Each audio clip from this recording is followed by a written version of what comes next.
Би та нар фобиагийн талаар ярьж байгаа заяа. Фобиа гэдэг чинь одоо ямар нэг юмнаас ингээд айх хандлагатай. Монголоор бол би одоо энээс яагаад гэдэг тэрнээс тиймэрхүү юмнаас яагаад гэдэг гэдэг байхгүй. Би болохоор астрофобиа гэдэг одоо айдастай.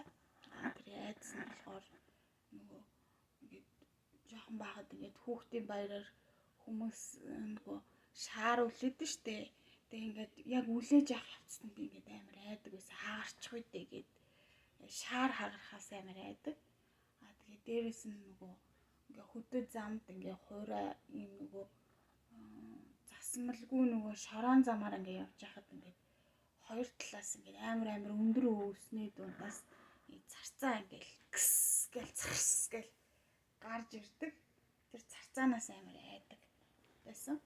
Тэгээ сүүлийн үед хүмүүс энэ клаустрофобиа гэж яриад байгаа ш. Клаустрофобиа гэдэг нь болохоор нөгөө битүү юм дотор ороод ямар ч юм барьцгүй байдалд орохыг хэлдэг. Тэр нь болохоор одоо лефтэнд ороод орохоор айх ч юм уу.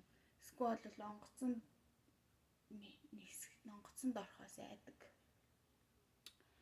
Тийм хүмүүсийг клаустрофобиа гэдэг. Тэгээд өчнөө ол айдас гэдэг угаасаа хүмүүс мэднэ. Би ямар ч л хэлсэн. Шаар хагарахаас амар айдаг.